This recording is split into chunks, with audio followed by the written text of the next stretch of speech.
So, itong vlog na to, bago lang, no? Ito yung nangyari kay Sir Gavin Kapinpin. Actually, idol ko to. Idol ko to kasi happy pill siya eh. Di ba? Happy pill siya. Marami siyang pinapakita na realistic. Marami siya nakikitang realistic at meron siyang mga pagkakamali. Meron siyang mga mistakes sa vlogging na personally nag-apologize naman siya. Pero yun na nga yun eh. That's the problem when you try to monetize o gusto mong gawing trabaho yung vlogging. You are pressured. You are being criticized heavily. Whereas ako, di ba, hindi naman ako for monetization. Nasasabi ko yung gustong ko sabihin at saka ang audience ko, yung gusto lang makinig. Di ba? Sometimes being non-monetized o yung hindi pinagkakitaan yung vlog serves you better. Akala kasi ng mga tao, dahil ang pagbablog pwede mo nang pagkakitaan, you could go for it anytime. Diba? Pag-uusapan yung practicality business-wise, oo. Pero tingnan mo naging kapalit nun kay Sir Gavin. Okay? Si Sir Gavin, may pera, may negosyo. Hindi problema sa kanya yung grocery. Hindi problema sa kanya yung pagkain. Alam mo, grabe nga sila ni Mami Beth eh. Tsaka ni Ma'am Elma kung mag-grocery. Ang dami! Minsan kinukontent ka nila, dami grocery eh. Niloloko nga siya ni Chip Allen eh. Tsaka ni Kalo. Oh. Niloloko pa si Kalo. Tsaka ano eh, di ba? Ayun.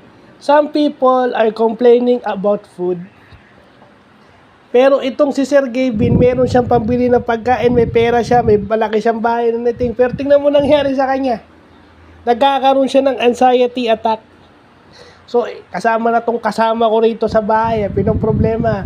Iniisip, paano ko pakakainin and everything. Isip-isip. Kasi, masyado niyong pine-pressure ang sarili niyo. Hindi kayo marunong bumitaw. Si Sir Gavin is trying to keep it together. At saka meron siyang hinahanap na wala na yung father figure. Ako kasi, sasabihin ko, sa aspetong nakaka-relate ako kay Sir Gavin. Kasi, Sinang. Ilang taon nang patay si Sinang? 17 years nang patay, 16, 17 years nang patay si Sinang. So, 16, magsi-17 sa September 14. Pero ang iniisip ko na lang, whatever I do, si Sinang kasi yung nakaka-appreciate ng ginagawa ko. At si Sinang din yung laging, every time matae ko sa pantalon, maihi ako sa pantalon, maihi ako sa shorts, sa lahat yun.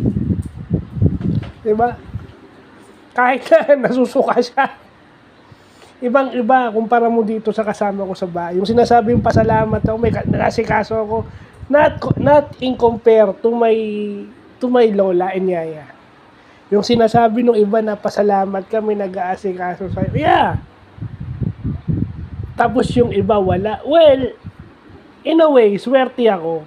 Pero, kita mo inaasikaso nga ako, pero ano naman yung naibibigay sa akin. Diba? Si Sir Gavin, pinagkalooban siya ng opportunity kumita, mag-provide sa family niya, anong nangyari. At saka hindi lang yun. Masyado niyang sa personal life niya, hindi niya na, alam mo yun, dahil nakapag-asawa, hindi niya mapakasalan si Ma'am Elma dahil yung pressure na kailangan niya mag-provide sa family. Which is hindi naman niya kailangan problemahin. Di ba? Yun. Kasi sa ating mga Pilipino, masyado tayong napipressure sa family pag anak. Ginagawa kasi, yun yung tradisyon yun eh. Pasigurado ko naman yung daddy nila na wala na o sumalangit na, gusto rin namang magpakasal itong si Sir Gavin at saka si Ma'am Elma. Kaya ako, yung mga tao, ililet go ko na yan.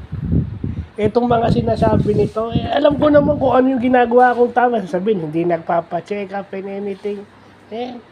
Hopefully, the Lord would not make me sick. Yun na lang ang inaasa ko. Every time I'm drinking soft drinks, I'm thinking, makakatulong sa akin to, hindi lang sa physical na ano ko, hindi lang sa pampawi ng uhaw ko. It propels me to do better things. So I challenge myself more. So, Sir Gavin, pagaling ka po at sana po after yung gumaling, makapag-vlog po kayo ulit. At sana, although hindi na rin ako masyadong nanonood kasi may ginagawa na rin ako. But idol ko po kayo, sir. Pagaling po sana kayo.